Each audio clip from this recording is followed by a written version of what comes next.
ये तो कौन के लिए है? समाज चित्त वालों के लिए। अब वो समाज पहले लेना चाहिए था, हमारे हिसाब से साधना पाद लेना चाहिए था, लेकिन समाज के लिए समाज उद्देश्य बताया। मतलब साधना काहे के लिए करें, कछु चीज जैसे कार्य करें तो पहले उसका वो तो फल तो बताते हैं, फल ही बताते पहले। पूजा करो तो जिम ले तो समाज लग जाएगी, समाज में भगवान के दर्शन रह जाएंगे। तो इसलिए पहले समाज पाद उद्देश्य बता दिया, उद्देश्य बता दिया, साधना पाद बाद में बताया। लेकिन वैसे सिस्टमेटिक चलेंगे तो क्या साधना पहले करनी पड़ेगी। लेकिन साधना के लिए मन प्रेरित कैसे होगा? प्रेरित तो तभी होगा जब उसके सामने कोई लक्ष्य या फल होगा। प्रेरित करने के लिए पहले समाज पाद बता दिया साधना। और साधना पाद के लिए उन्होंने बताया है कि वहाँ क्या अभ्यास क्या है करें। तो वहाँ उन्होंने बताया है एक तो सबसे पहले ये तप स्वाध्याय ईश्वर प्रधान ने पहले ही बता दिया। पहला सूत्र है साधना पाद, तप स्वाध्याय ईश्वर प्रधान किया है।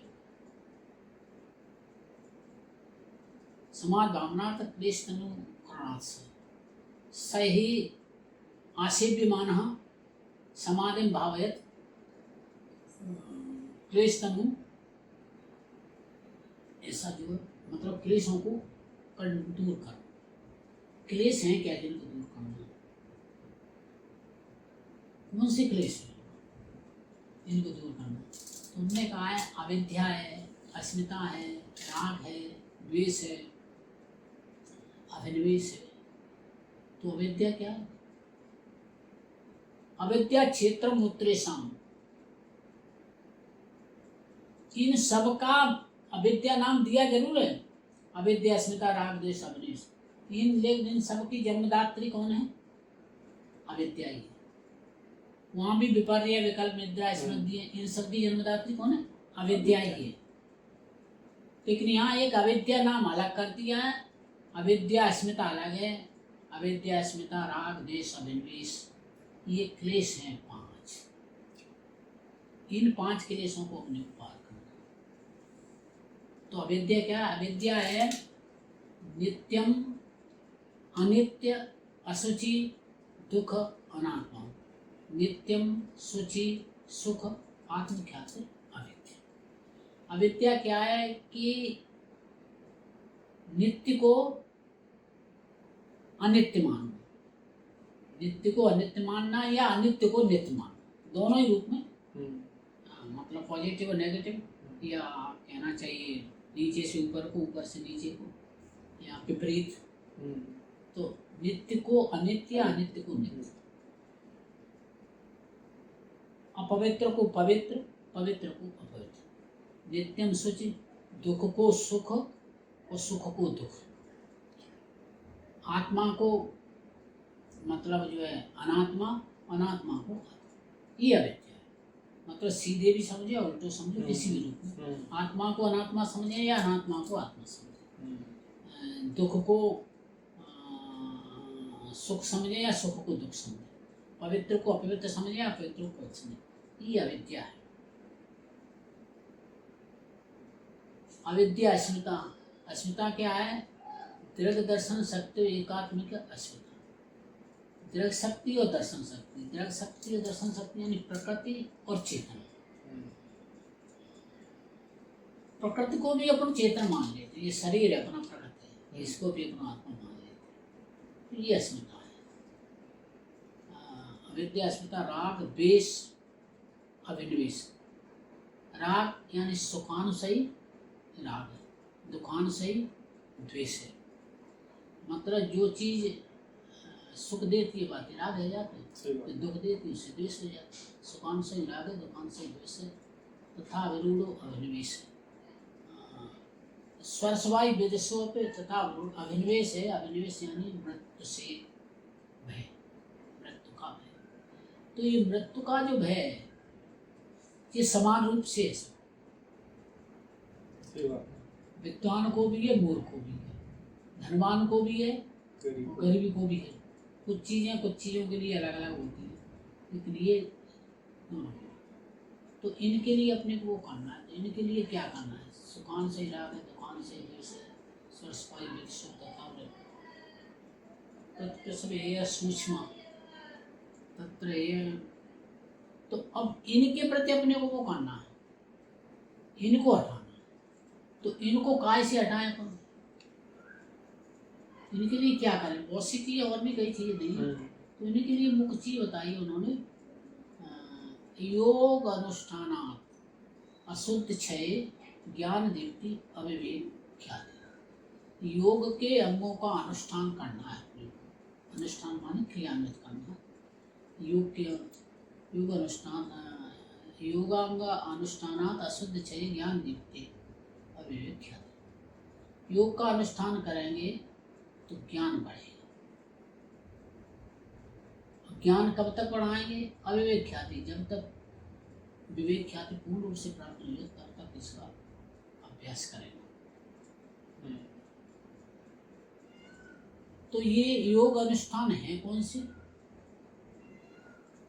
योग के अनुष्ठान है यम, नियम, आसन, प्राणायाम, प्रत्याहार, धारणा, ध्यान, समाधि, अष्टावक्र ध्यान।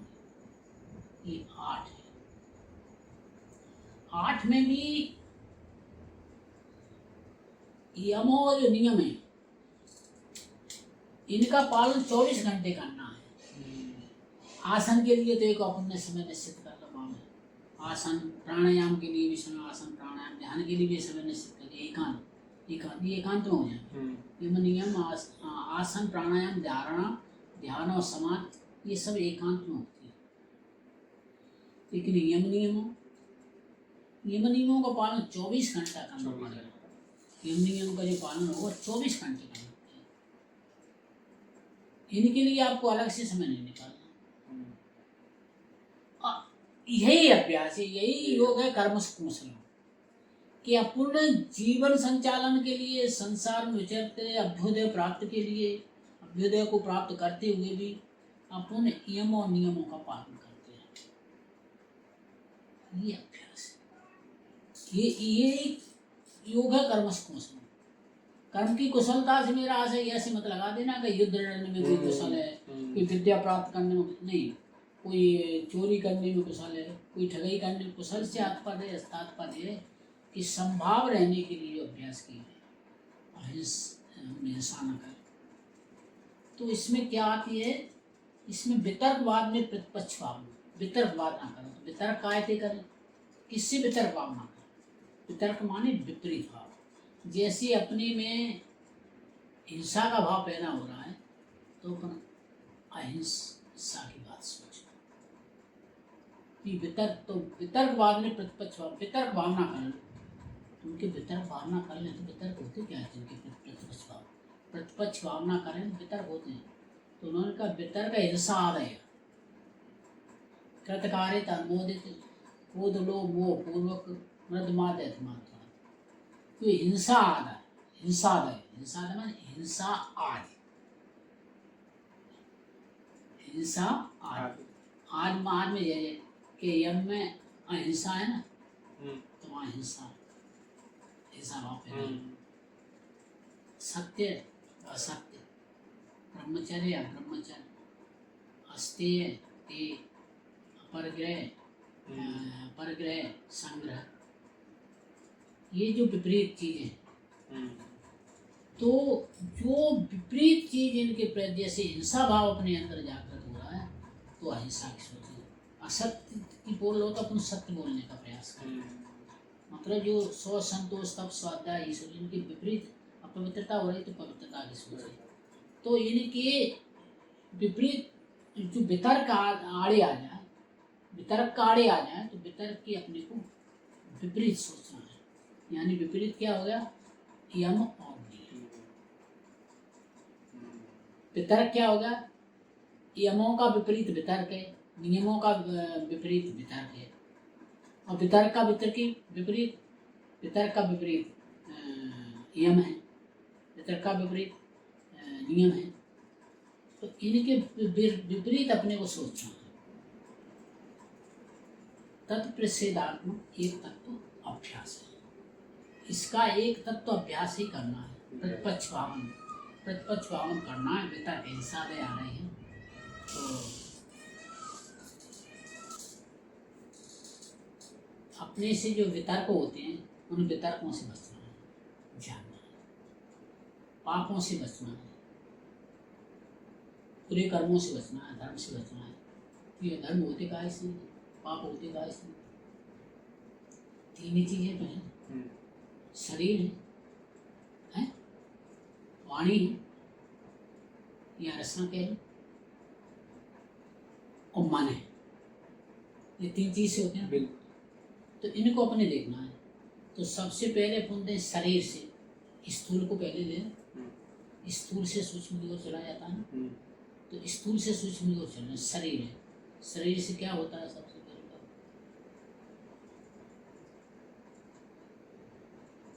शरीर से सबसे पहले पाप होता है हिंसा, स्तेय, चोरी करना और मैथुन जो होता है। तो इनके विपरीत अपने को चलना है। हिंसा है तो हिंसा के विपरीत अपन क्या करेंगे? हिंसा के प्रति करेंगे परित्राण। काल को अपने हिंसा कर रहे हैं तो हिंसा तीन तरह, मन से, वचन से, कर्म से, तीनों से हिंसा होती है। तो तीनों से हिंसा ना करें तो क्या करें? परित्राण। हिंसा करना यानी मारपीट करना, ये हिंसा है। मन से करें वचन तो परित्राण, यानी हिंसा का विपरीत क्या है? रक्षा करना। दूसरा आता है चोरी। चोरी न करते हुए तुम क्या करो? इसके लिए दान करो। मैथुन के स्थान पर, मैथुन का अर्थ केवल ये नहीं लगा देना जो क्रिया में होता है, मैथुन वो ही नहीं। मैथुन माने मत अंतर किसी बुरी अच्छी तरह सब में उसमें फंसे रहना। तो उसके लिए क्या है? परिचरण, सेवा करना, ये अभ्यास। ये बाधाएं आ गई। बाधाएं कौन सी है? हिंसा, चोरी और मैथुन, ये बाधाएं। तो इन बाधाओं के विपरीत क्या करना है? हिंसा के प्रति त्राण, परित्राण यानी सुरक्षा करना, स्त्री के प्रति दान करना और मैथुन के प्रति परिचरण, सेवा। अब अपना दूसरा नंबर आता है वाणी का। वाणी से भी पाप होते हैं। वाणी से पाप होते हैं। सबसे पहला पाप होता है अनर्थ, असत्य बोलना, सूचना, निंदा करना, ठीक है, और परस, कठोर वचन करना, असंवधान। असंवधान कहते हैं गप ठप ठोकना, फालतू की बातें करना, इधर ये समाधान। ये इतने पाप वाणी से होते हैं। एक तो अपना सत्य बोलते हैं, दूसरे की बुराई करते हैं, कभी कभी कठोर वचन भी बोल जाते हैं, वो गप ठप ठोक देते हैं, काम वहाँ ऐसा है, वहाँ ऐसा है। तो जैसे शरीर के पापों से बचे तो इनके पापों से बचने का ऐसे वितर्क भाव से तो असत्य बोलते हैं। असत्य की जगह अपने को सत्य बोलना। अब सत्य क्या है ये अपने को समझना। सत्य तो बोलना है, इस पर भी अपने को सावधानी रखना है। यही मेरा अभ्यास के प्रति अभ्यास करना। असत्य के प्रति सत्य बोलना है, लेकिन सत्य बोलना कैसा है? सत्यम वद प्रियम वद। सत्य बोलना है लेकिन प्रिय बोलना है। सत्य तो जैसे माता भी कहती है, बाप की दुकान है ना, तो सत्य तो बोलना है लेकिन प्रिय बोलना है। सत्यम वद प्रिय वद, अप्रिय सत्य माँ। अप्रिय सत्य मत बोलो, वो किसी को दूसरे को अप्रिय लगे या नुकसान करे। अप्रिय सत्य महाप्रभु, प्रिय सत्य महाप्रभु। प्रिय असत्य नहीं मतलब प्रिय बोलना है तो असत्य मत बोलना तो सत्य है। सत्य बोलना है, प्रिय बोलना है, वो हितकारी हो, कल्याणकारी हो। तुम सत्य तो बोल रहे हो और प्रिय भी बोल रहे हो, लेकिन वो सत्य उसका कल्याण कर रहा है।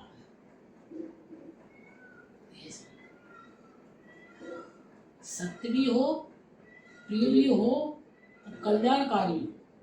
इसीलिए तो कहते हैं सत्यम शिवम सुंदरम।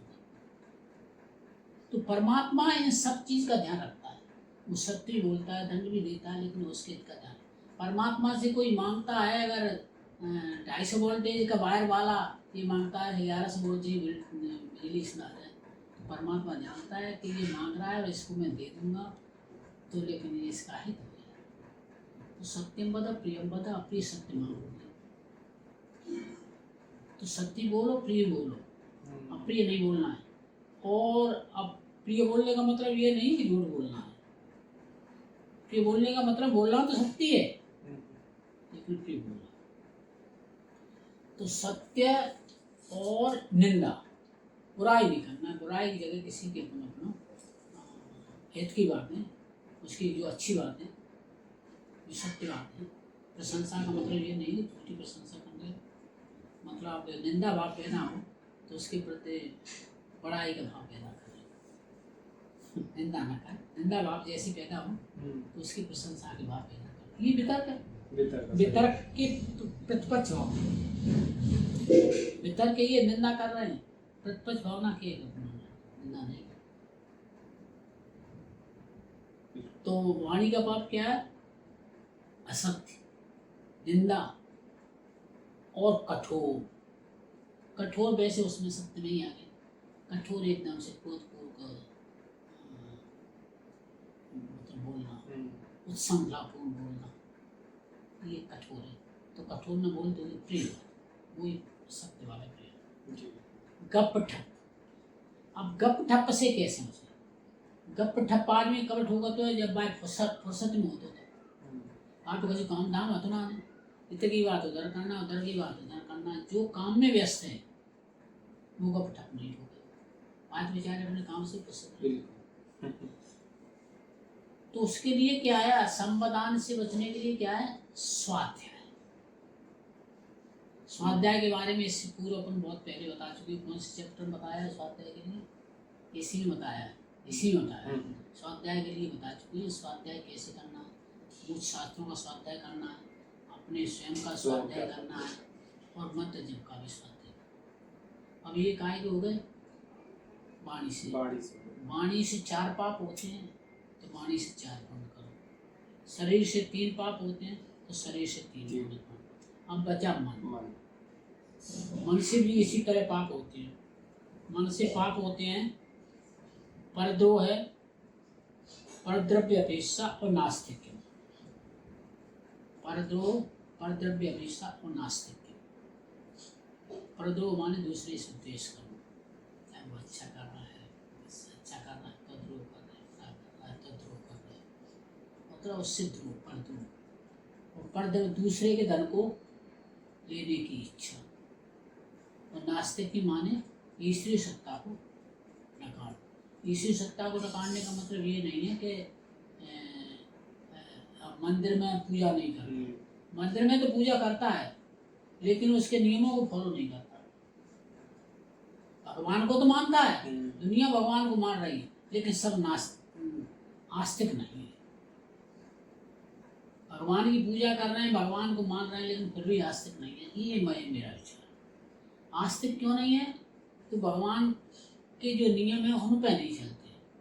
पूजा जरूर उससे करते हैं, लेकिन भगवान के विपरीत चलते हैं। भगवान ने जो नियम मर्यादाएं बना दी हैं, उन नियम मर्यादाओं का उल्लंघन करते हुए विपरीत चलते हैं, ये नास्तिक है।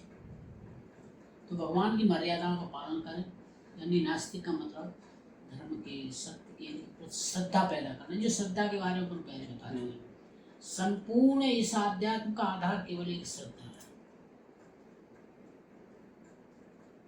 और श्रद्धा विवेकपूर्ण, अंधश्रद्धा नहीं।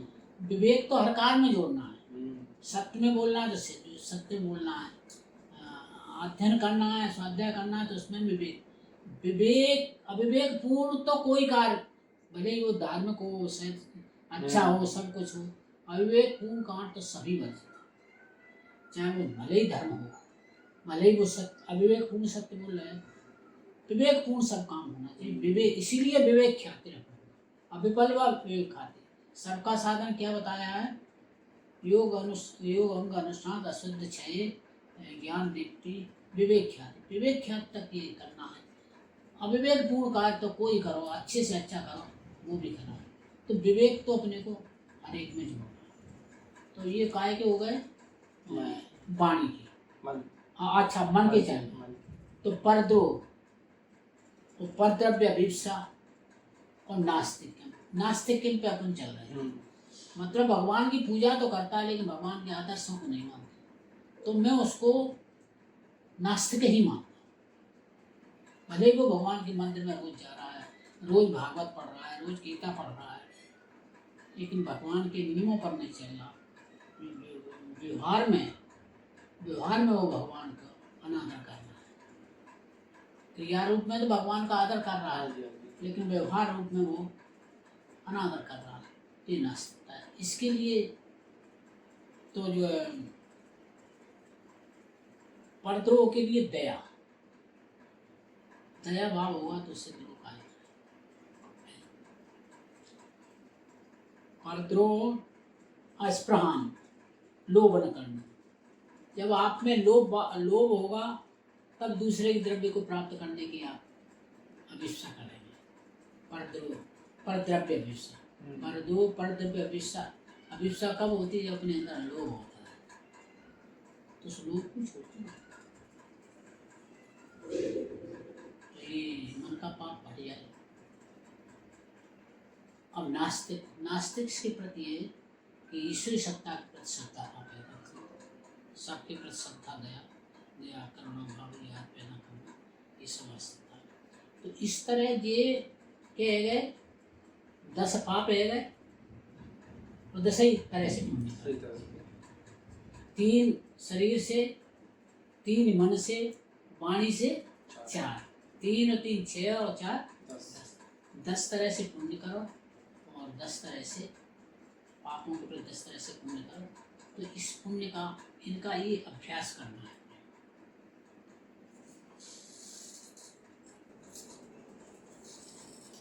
तो इस तरह ये, और इससे अधिक जानना है जी तो योग दर्शन का अध्ययन करें। और कोई समस्या हो तो बाद में बताएं जी। और सांख्य और योग दर्शन की किताब पंडित आचार्य श्री राम शर्मा द्वारा लिखी गई, उसका अध्ययन करें। अभ्यास और वैराग्य की साथ साथ करना, और अभ्यास दौड़ करना। दौड़ कैसा अभ्यास होता है कि जैसे एक नदी की धारा जा रही है, ये मान लो कि सांसारिक कार्य है, तो एक धारा तो संसार की ओर जा रही है और एक धारा परमात्मा की ओर। यानी एक नदी की धारा संसार रूपी समुद्र में जा रही है, एक नदी की धारा परमात्मा रूपी समुद्र में जा रही है। 2 धाराएं हैं, या पुण्य की और पाप की मान लो। तो इन 2 धाराओं को अपने को 2 तरीके से रोकना है। जो संसार की तरफ धारा जा रही है, पाप की अधर्म की तरफ धारा जा रही है, वहां तो अपने को बांध लगाना है। बांध लगाना यानी संसार की तरफ वो धारा नहीं जाएगी, संसार से उसे रोकना है। अब संसार की तरफ से तुम रोक रहे हो तो जल तो फिर जाएगा कहीं। यहाँ तक तुमने रोका, वहां से रोका, उस मार्ग को दूसरी पार करके फिर उधर ही जाएगा। उसको रोक तो नहीं सकते, एकदम से रोक नहीं सकते, लेकिन उधर से रोकना है और दूसरी तरफ खोदना है। एक तरफ ऊंचा करना है, एक तरफ नीचा करना है। आप उस परमात्मा रूपी समुद्र की ओर उसको ले जाना चाह रहे हो, तो परमात्मा रूपी समुद्र की ओर गड्ढा खोद करके, नाली खोद करके, नीचे करके, तो जो उधर से जल रुका है, संसार रूपी समुद्र से जो जल रुका है, वो परमात्मा रूपी समुद्र की ओर जाने के लिए उधर से जो बांध लग गया, तो बांध से जो जल रुकेगा तो सुनाली में गिरेगा और वो परमात्मा रूपी समुद्र में चला जाएगा। ये इसके 2 रास्ते हैं। फिर यही है वो योग दर्शन में जो कथा का ये था, अहमद ध्यान दो। हमारे शरीर की, चित्त की जैसी स्थिति परिस्थिति हो, उसके अनुसार आप जो है अभ्यास कर सकते हैं। इसके बाद मैं अपनी वाणी विराम देता हूँ। ओम शांति शांति शांति शांति। बहुत बहुत धन्यवाद गुरु जी। बहुत अच्छा गुरुजी से आज जो है हमें ज्ञान प्राप्त हुआ। और मेरा लोगों से आग्रह है, विनम्र निवेदन है कि चैनल को ज़्यादा से ज़्यादा सब्सक्राइब करें, लाइक करें, कमेंट्स करें। कई दर्शक जो है व्यू तो करते हैं लेकिन सब्सक्राइब नहीं कर रहे हैं, तो हमारी आशा है कि लोग ज़्यादा से ज़्यादा सब्सक्राइब करेंगे और वीडियो को अन्य लोगों तक शेयर करेंगे, लाइक भी करें, बिल्कुल कमेंट करें। और आपकी कोई भी जिज्ञासा है तो कमेंट के माध्यम से हम उनको गुरुजी तक पहुंचाएंगे, आप कमेंट में उनको डालें। बहुत बहुत धन्यवाद।